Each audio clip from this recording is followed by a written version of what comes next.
are now listening to the War Report Podcast Network. What's up, everybody? Welcome back to the College Loop Podcast, episode 110 of the College Loop Podcast. And this is actually, I think, the first normal episode we've had in a week. So I think episode 109 came out I think Tuesday of last week. And now we're back in the swing of things, ready for another normal week of the College Loop, plus the game preview that we'll put up every Friday for the football season. But Daniel, how you doing, buddy? Dylan, I'm doing pretty good. Just enjoying my Labor Day. Went to the Hugh Freeze press conference earlier today. How are you doing? I'm doing pretty good. Auburn is 1-0. And volleyball, we'll get to them in a second. They are 5-0. So a lot of good things going around Auburn athletics. But just kick it up with, you brought up the press conference, just get straight into the football conversation. And Hugh Freeze had his press conference today talking about yesterday's game and going into the Cal game. And every question he got asked, that was coach speak, head to toe, nothing but just, yeah, I'm not going to answer that question right now. Yeah, we have a lot of guys. Yeah. And Daniel, since you were there, I'll let you kind of enlighten the crowd on everything that Hugh Freeze kind of pointed fingers at. Sure. So just getting to the big one first.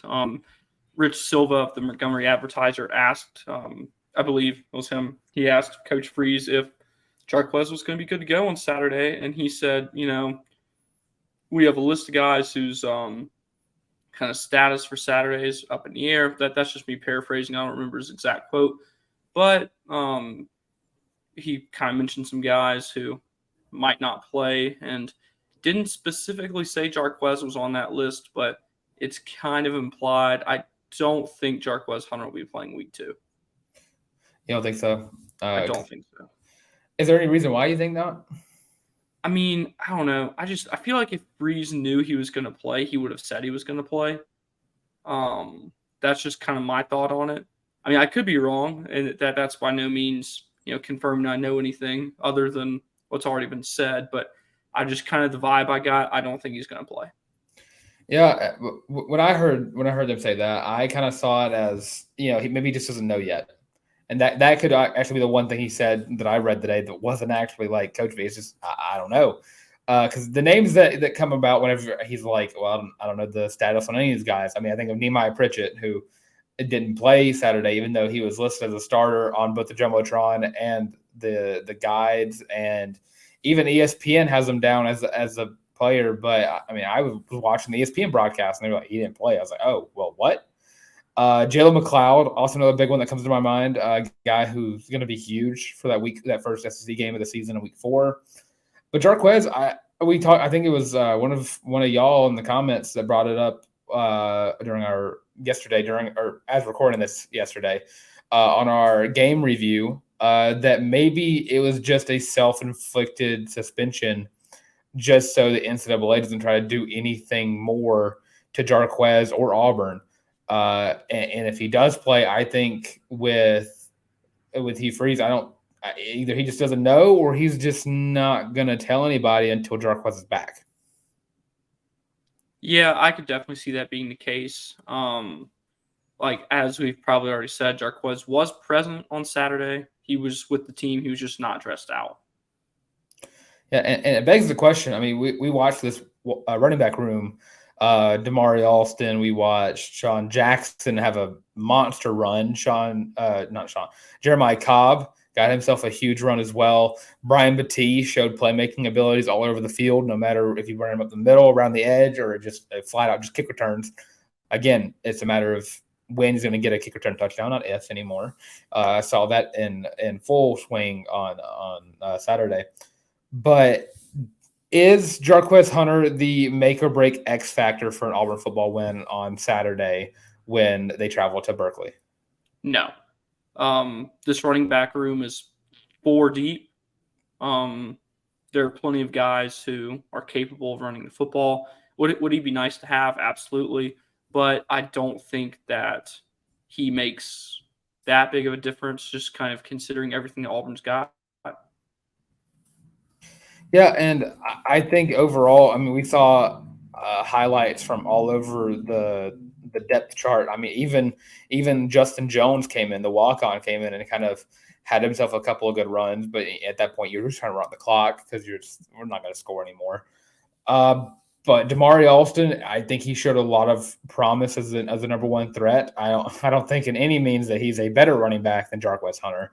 But he could get there eventually. But right now, I think Jarquez Hunter is the best running back on this team, and the gap is not nearly as big as it should be for me to be worried if Damari Alston does have to take charge of the running back room, if Brian Battia has to take charge of the running back room, if Jeremiah Cobb finds his way in a decent rotation, even though you kind of don't want him to waste all 4 of those games right away. But overall, I think that Jarquez Hunter, I think this offense is going to run the ball well with or without him, and we saw that against you. It is UMass, but looking at even Robbie Ashford, his ability to run is going to be dangerous in and of itself, and just what he can do with the ball in his hands. I mean, Hugh Freeze brought up the fact that he didn't have to make many decisions on Saturday, and I mean he went 2 for 6 in his passes, and one of them it should have been 3 for 6, but Caleb Burton didn't bring one of them down that I guess kind of got batted out of his hands, but it should have been a catch.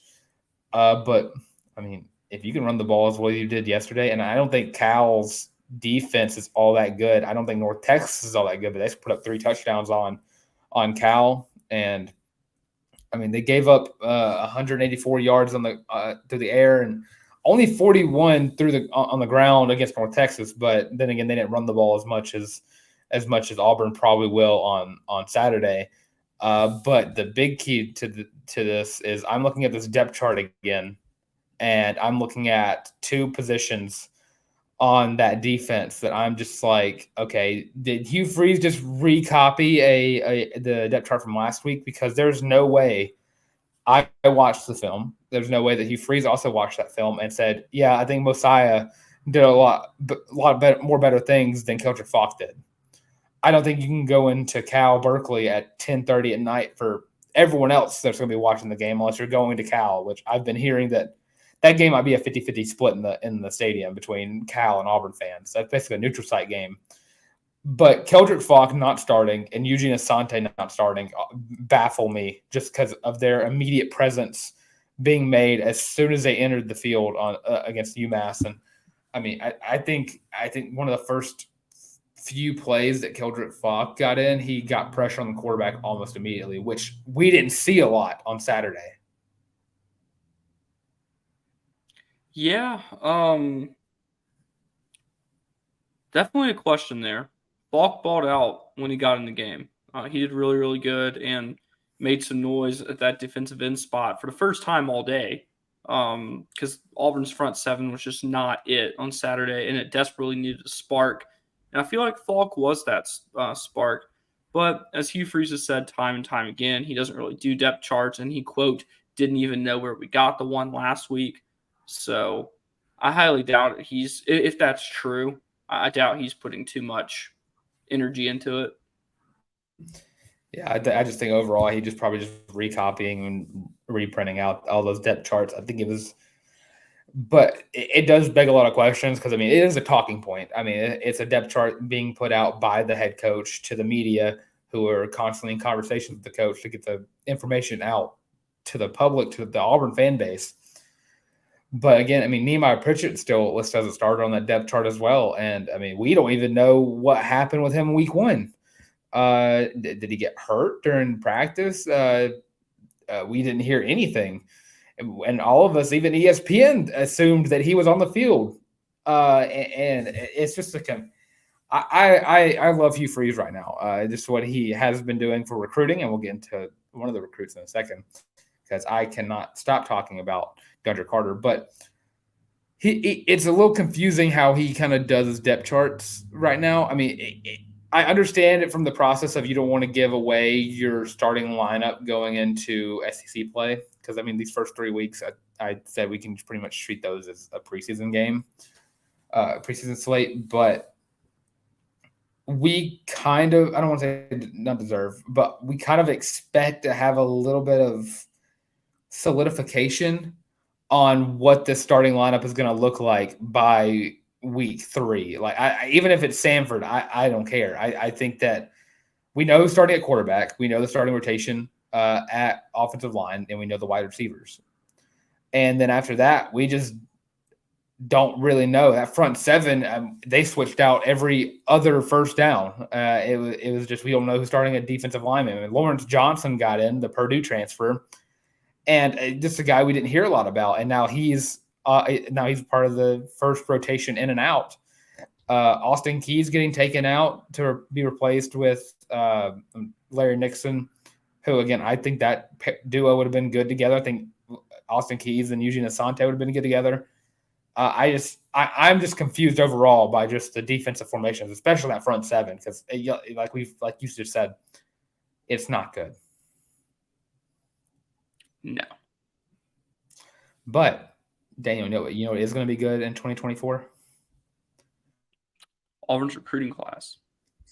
The recruiting class, which now sits at number 13 in the country, but this offensive line is going to be really good with the introduction of 4-star interior offensive lineman, the 6'4", 340-pound offensive guard from Mater Dei. Deandre Carter has finally announced where he is going to play college at, and he chose Auburn over Michigan State and Texas. And Daniel, I don't know if you've watched any film on Deandre Carter at all. I have. But a dude at 340 pounds should not move as fast as Deandre Carter does, and I think Jake Thornton is going to have a field day whenever he gets on the field, and I would love it if he got here a little early.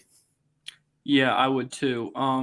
One thing I'm really hoping he's somehow able to do is Aiden Breland, a defensive lineman from Mater Dei, a top 10 recruit, top 5 on some boards in the country.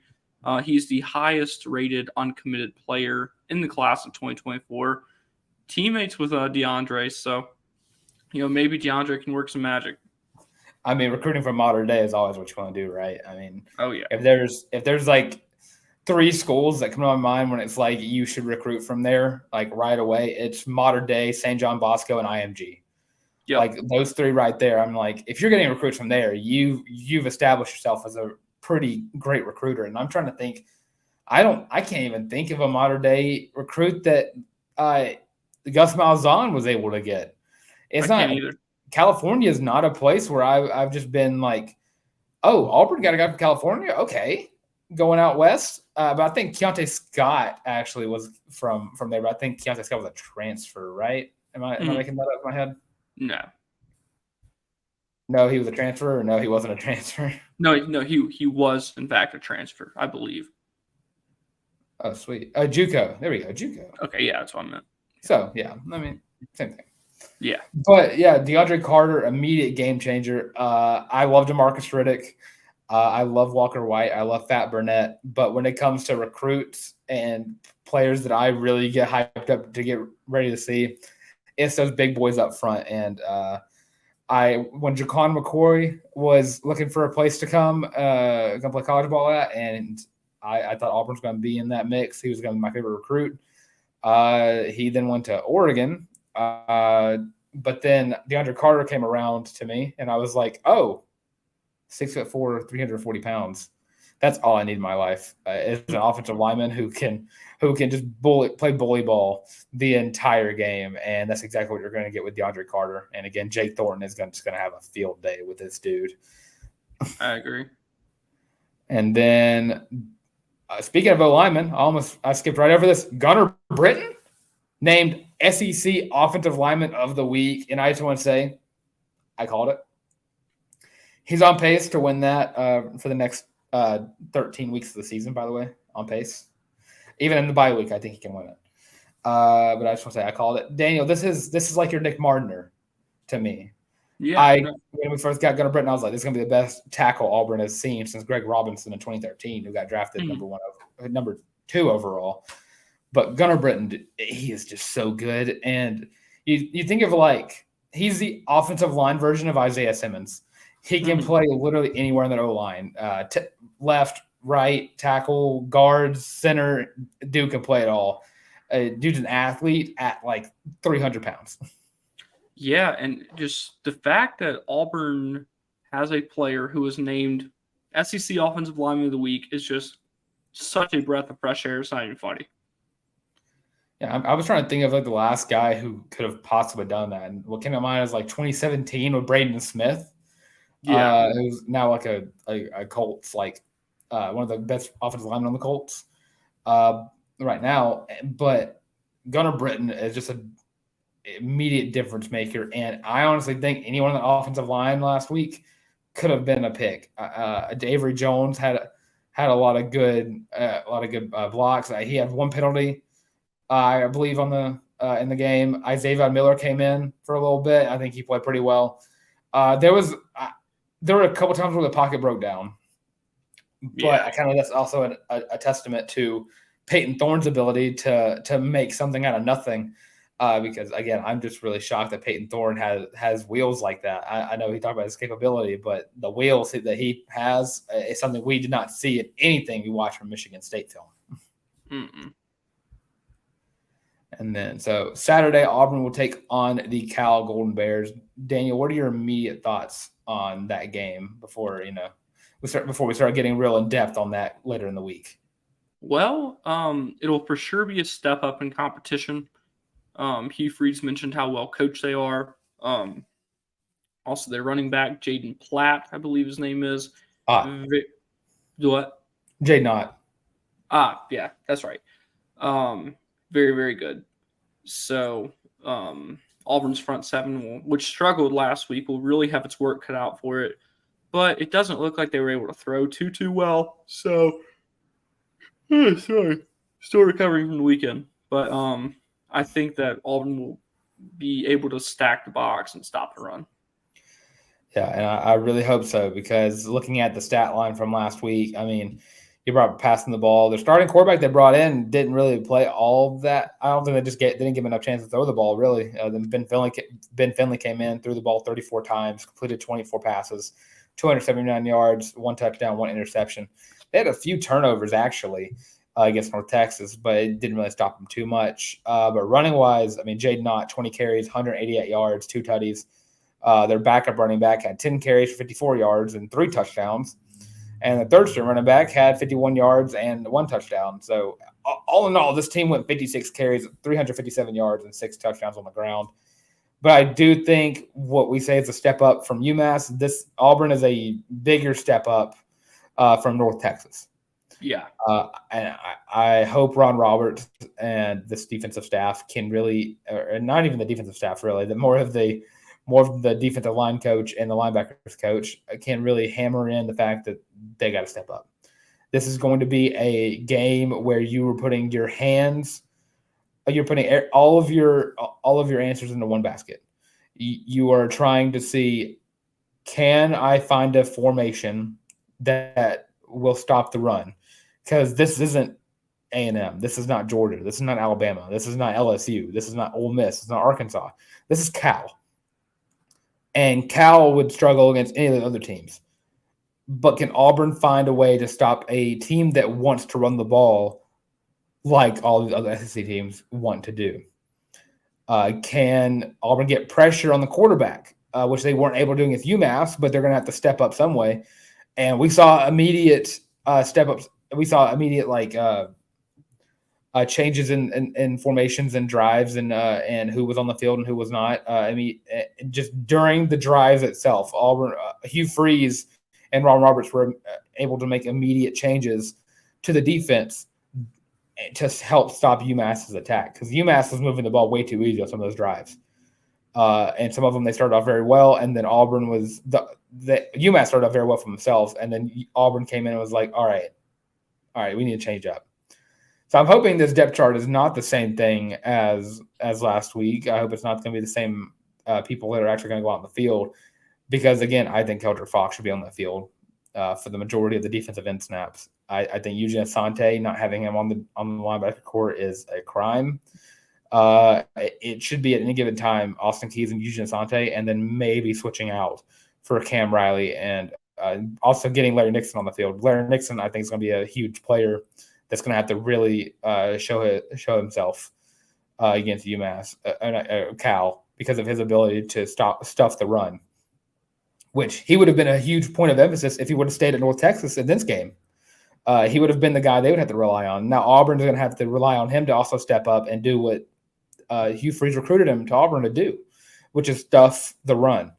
And if Jade Knott has a game like he did against North Texas, which he won't, just difference in talent, but there's a chance if this front seven just does not improve, this game could go down to the wire. I agree. And I really hope it doesn't get to that point. But I was talking to my roommate about it earlier. This just seems like a game where if Auburn goes out there and wins, like, yeah, it'll be cool, but it's just kind of like whatever. But if Auburn goes out there and loses, that's just a real bad conversation right here at the beginning of the Freeze tenure that he doesn't want. So I hope that Auburn is able to go out there and get it done. Yeah, you and the rest of everybody around here, man, because I think it would be a pretty big statement to go into California and take down an ACC team, technically, who right now, I mean, and the SEC's not doing that well in prime time. Currently 0-3 in the prime time games, and I think this qualifies Pac-12 after dark, but instead of on Pac-12 network, it's on ESPN. If Hugh Freeze can establish his offense very well, I think Cal's defense has a really good player in Jackson Sermon, linebacker. But around him, I don't think it's the best defense in the world. I think they had a better defense last year. I think this game, I'm not going to give any predictions out because we're going to do that later on in the week. But I definitely think this game, if they have the over-under out yet, I would have to talk myself out of picking the over in any situation for this game. Yeah, I agree. But with that, Daniel, I'm going to go do a little segment that I got going on here. We're going to talk about a little SEC ball that happened on Sunday, actually, with Auburn's week 5 opponent, week 6 opponent. Week 7? 7. Week 7 opponent after the bye week. But here's the intro for Gimme a Sec.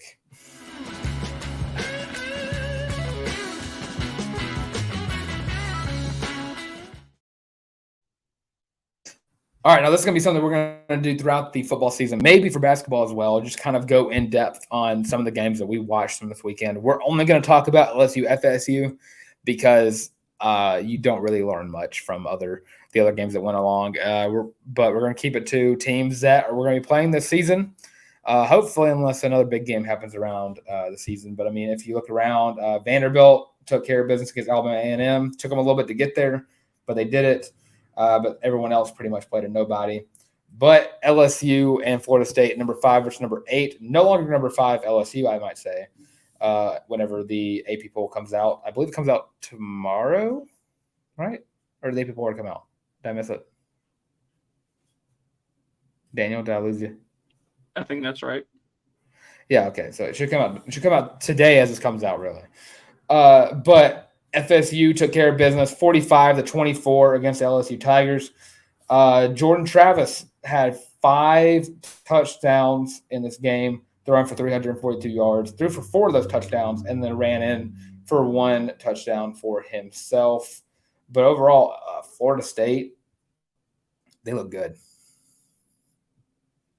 Like, Florida State looks really, like really good. Yeah, that's a scary team in the ACC. Yeah, and it helps that they out-recruited Auburn for wide receiver Keon Coleman, who his first game in the Florida State uniform, he had 9 catches for 122 yards and 3 touchdowns over a LSU defensive back room that we thought was going to be much improved from last year. I mean, they went to the portal. They got a bunch of guys. Deuce Chestnut had a pretty decent game to start off, but then it turned around, and I mean, Jordan Travis just went to town on LSU defense, and Florida State's defensive line went to town on LSU's offensive line. And I mean, LSU, I just don't think they're going to be as good as we thought they were going to be. Yeah, definitely a playoff favorite from a lot of people. A lot of people thought they were capable of winning the West, but I don't know. They've lost 3 of their last 4 games, all by double digits. I know going back to last year's new season, it doesn't really matter. But they're just a very, very – they're very good, I still think. And I think that they will get back to, being a solid top 10 team, but I don't think they're as good as advertised. Yeah, and looking back, I wish hurries was something that I could find on ESPN's website right off the bat. But 4 sacks, 5 TFLs, that offensive line for LSU couldn't stop anything. No. And that, I wouldn't say it bodes well a little bit for an Auburn team that's going to have a bye week to get ready for that team.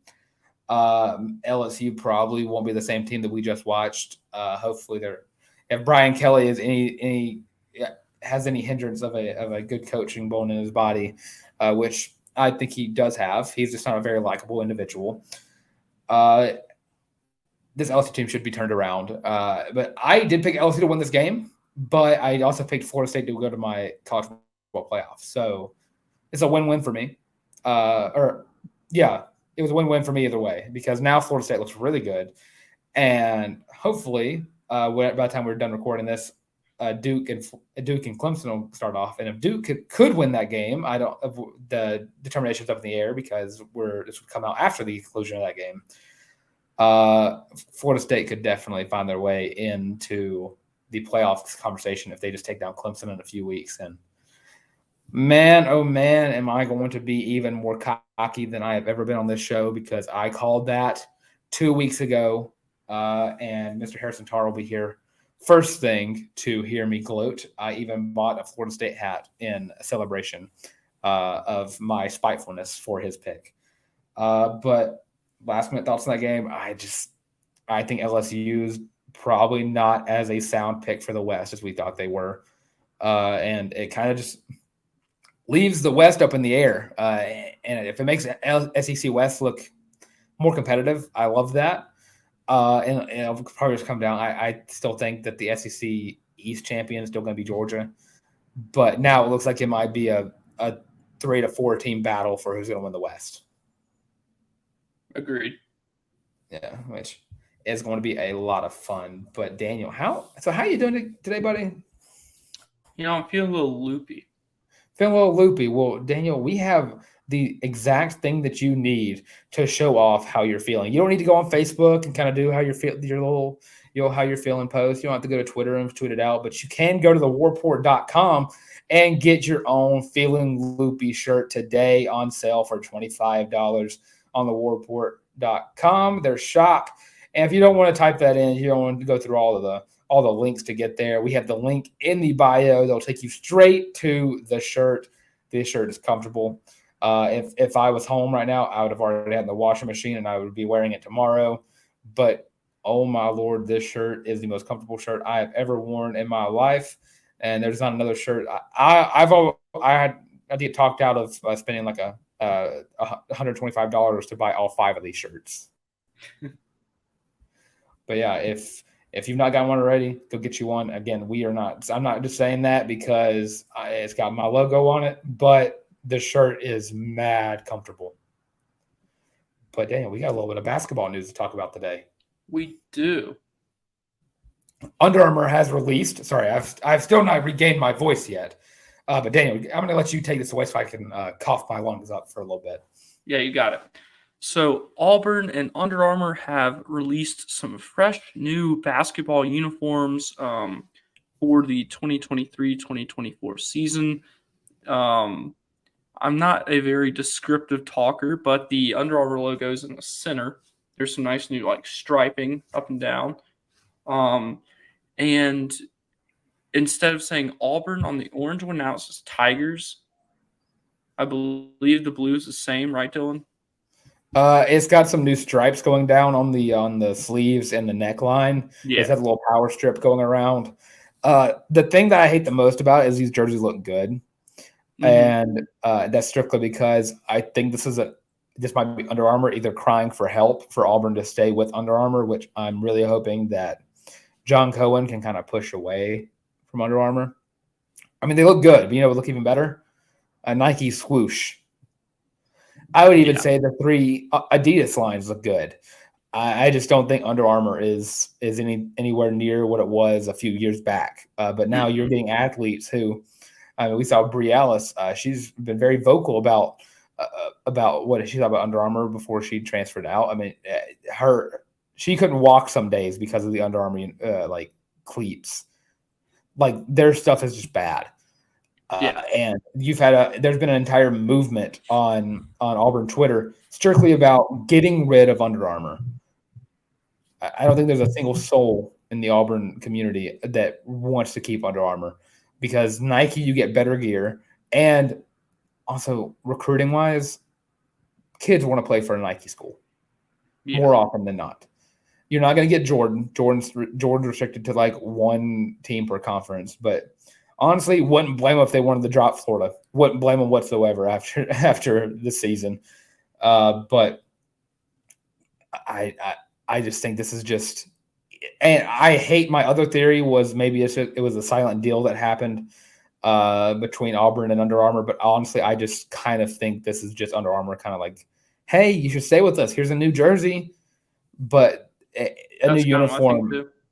A new uniform doesn't really do much for the fact that you've had softball players complaining, you've had football players complaining, just across the board. Just Under Armour has good basketball stuff, but Auburn has 20-something other sports going on around here.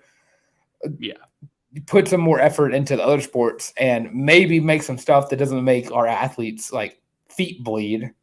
And maybe it'll be a good idea for Auburn to keep Under Armour. But for right now, there's nothing that can convince me otherwise that Auburn should sign a deal with Under Armour. Nike's right there.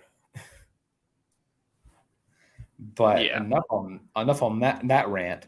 We're going to talk about some great news going around the planet, on some other sports that are going on, which, again, y'all need to get out to a soccer game. I was trying to figure out which one I want to start off with. Where soccer beat American, which actually means that Auburn is the best soccer team in America because we just beat America.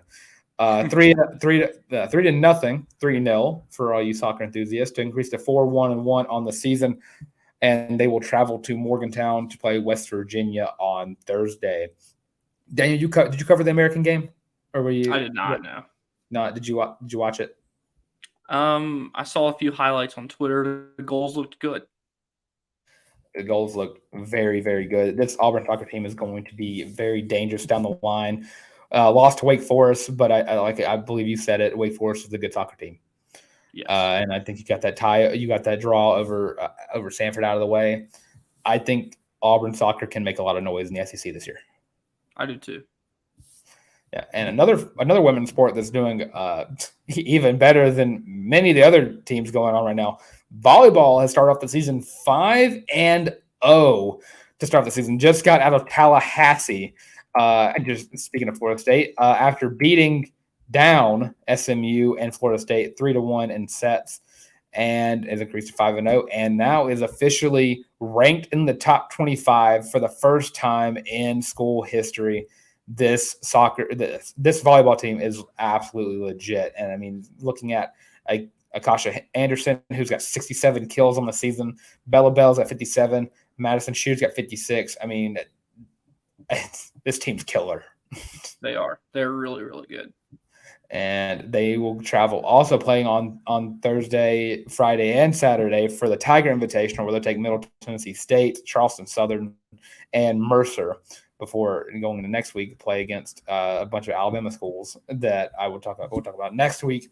But volleyball, I mean, I was surprised that they actually started off unranked following the fact that they actually were a tournament team last year who carried a lot of momentum going into this season because they didn't lose a lot of players last year.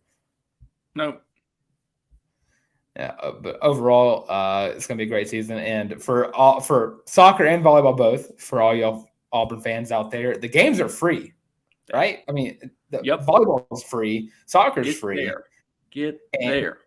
The games are fun. Volleyball is a very intense sport to watch. Even if you're watching on TV, it's still very fun to watch. And it's just constantly moving back and forth. And the best part about it is Auburn's good at both. Yep. So this football season, while you're supporting the Auburn football team, also support the other sports going along. Support women's athletics as much as possible, especially with the fact that women's basketball also might be, I don't want to say really good, but will be very competitive this year. We'll see. We'll see. But yeah, Daniel, go ahead and let everybody know they can love you, find you, and support you. Absolutely. You can follow me on X or Twitter, whatever you want to call it, right there. You did it twice, man. Third, four. Dude, I don't even know what to do. Oh, not that finger. It's so over. You pointed left. Okay, there we go. There we go. Okay. It took an embarrassing number of tries to figure that out, but it's I'll clip that for you. Right there. Moving on. My written works for 1819 News or the Auburn Daily or Braves Today if you're an Atlanta Braves fan. And yeah, it's been a lot of fun here today. Yes, it has, especially with whatever just happened with you right there. But of course, I'm Dylan Larck. I'm Dylan Larck at You Boy the Tank on Twitter or X. Put it whatever, it redirects, but at You Boy the Tank, and it's just right there at YABOI the Tank. Also catch me on Instagram at Dylan Larck at DYLANLARCK. And of course, if you want to follow us here on the College Loop, you have us here on YouTube where you should like, comment, and subscribe. Do you think Jarquez Hunter is going to play on Saturday? If not, I mean, is he really a necessary factor in an Auburn football win in Cal Berkeley? And of course, if you want to follow us everywhere else, you have us on Twitter or X, Facebook, Instagram, TikTok, and that's all going to be at the College Loop. Also here on YouTube, like, comment, and subscribe yet again. If you're tired of seeing our faces, I completely understand. Look at Daniel. I completely get it. Tar's not here, so I got to pick on someone. But you can go listen to us on Spotify, Apple Podcasts, Google Podcasts, and Amazon Music. And with all of that being said, this has been the College Loop Podcast.